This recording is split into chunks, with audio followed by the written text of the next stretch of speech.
friends, it's Miss Cathy from the Mary L. Cook Public Library. Welcome to Storytime. Today I have some books and activities for you all about moose. Have you ever seen a moose? I haven't, but I know they are huge. I think you're going to enjoy the things we're going to do together today. So if you're ready, let's open and shut them. Open and shut them. Give a little clap, clap, clap. Open and shut them. Open and shut them. Fold them in your lap, lap, lap. Well, let's begin with our first story, Ernest, the Moose Who Doesn't Fit. Our first story is Ernest, the Moose Who Doesn't Fit by Rayner, published by Farrar, Straus, and Giroux. Ernest is a rather large moose. He is so large that he can't fit inside this book. Luckily, Ernest is also a very determined moose. He's not going to give up easily. He struggles to shimmy, shift, and shuffle in forward. He tries to squidge, squodge, and squeeze in backward. Ernest's middle fits in easily. But what about the rest of him? Ernest is very disappointed. This book is just too small for him. Or is it? Ernest's little friend has a big idea. She fetches some masking tape.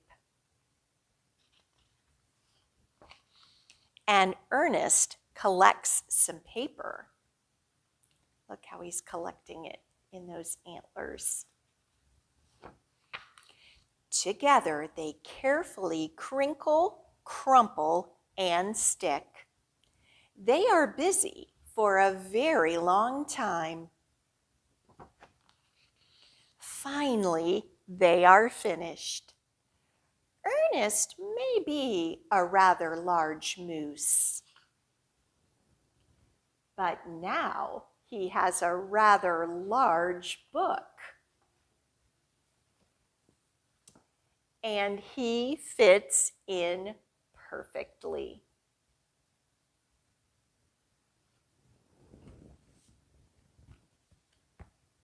Well, are you ready to get some wiggles out and move with me today? I hope so. Why don't you stand up right where you are at home for our action rhyme, Mr. Moose. We'll go through the motions and words before we do it together.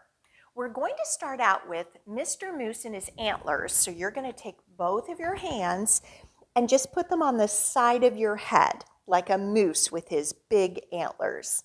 So Mr. Moose is very tall. His antlers reach the sky, and you can just stretch as far as you can upwards. They make a real good resting place for birdies passing by. And you'll just move your arms as though they are the wings of birds. All right, pretty simple. Let's see if we can try it together. Mr. Moose is very tall. His antlers touch the sky. They make a real good resting place for birdies passing by. Great job. It's time for our next story, Up the Creek. And you're going to see how Moose and his animal friends need to work together. Up the Creek by Nicholas Oldland, published by Kids Can Press. There once was a bear, a moose, and a beaver who were the best of friends, though they often disagreed. One sunny day, the bear, the moose, and the beaver decided to go canoeing. The moose wanted to steer, but so did the bear and the beaver. They all sat in the stern. With so much weight in the back of the canoe, it tipped, and they ended up in the water. So they played eeny, meeny, miny, moe, and it was decided that the moose would steer. They all settled back into the canoe and began to paddle. The bear insisted on paddling port side, but the beaver and the moose also preferred the left.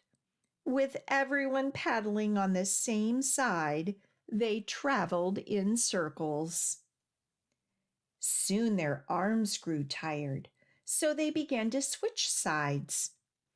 That's when they finally started to travel in a straight line. But just as they began to make progress, they came to a stop at a beaver dam.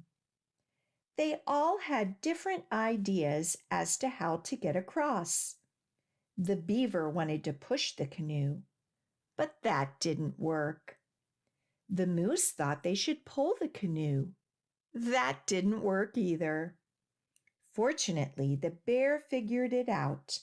The only way across was to portage. Back in the water, the bear, the moose, and the beaver settled into a rhythm and started to really enjoy paddling along the river.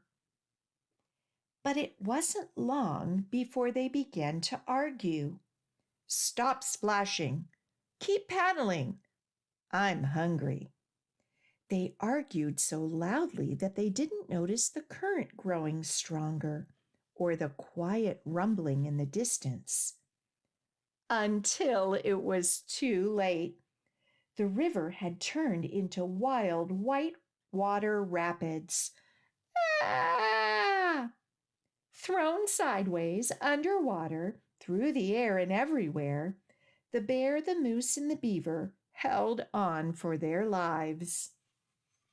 Exhausted, bruised, and wet, the three friends landed on a rock in the middle of the rapids. The moose wanted to burn the canoe to make a signal fire. The bear wanted to throw the beaver to shore to get help. The beaver figured swimming to shore would be safer. They argued over whose plan was best well into the night. The next morning, it dawned on the bear, the moose, and the beaver that they would have to work together to make it home safely. "We can do it." So they climbed back into their battered canoe, took a deep breath, and ran the rapids. They twisted, leaped, crashed, and blasted through the water. The rapids were fierce, but with the bear's powerful strokes, the moose's steady hoof, and the beaver's clever commands, they set a true, clear course. At last, the bear, the moose, and the beaver made it to shore. After a much-needed nap, the bear, the moose, and the beaver worked together to repair their canoe and paddles, catch some fish, and cook lunch. Before they tucked into their meal, they all gave thanks for the wildest adventure they had ever had.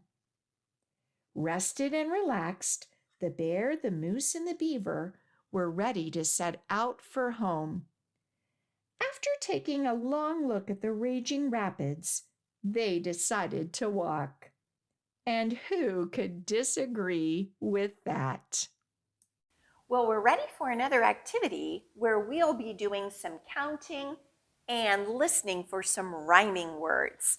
I have my magnet board here for our activity, 5 Sleepy Moose. I'll be adding one of these moose until we get to 5.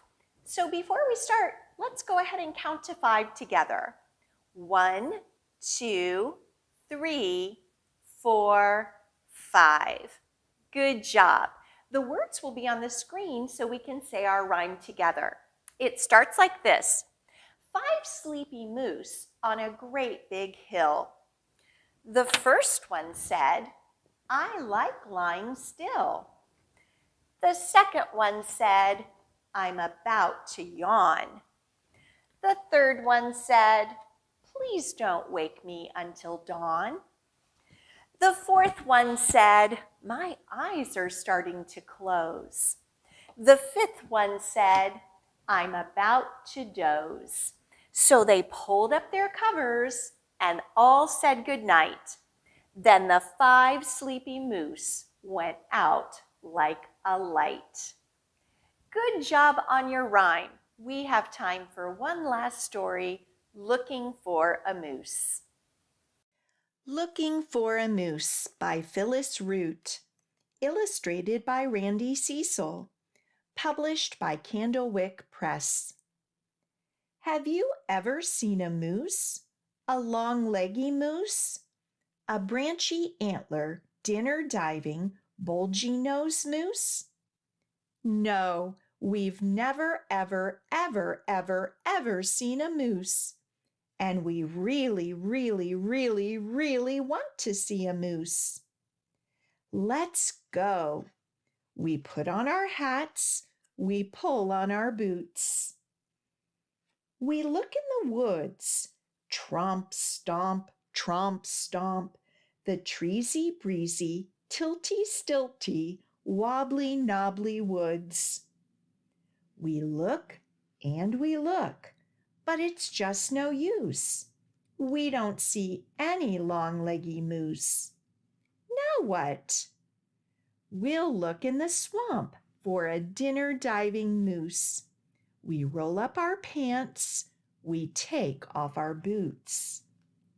We wade in the swamp, squeech, squooch, squeech, squooch, the sloppy, gloppy, lily loppy, slurpy, glurpy swamp. We look and we look, but it's just no use. We don't see any long-leggy dinner diving moose. Now what? We'll look in the bushes for a branchy antler moose. We roll down our pants, we button up our sleeves. We scrape through the bushes, scritch, scratch, scritch, scratch, the brambly, ambly, bunchy, scrunchy, scrubby, shrubby bushes. We look and we look, but it's just no use. We don't see any long-leggy dinner diving, branchy antler moose. Now what? We'll look on the hillside for a bulgy-nosed moose. We take off our hats, we tighten up our packs.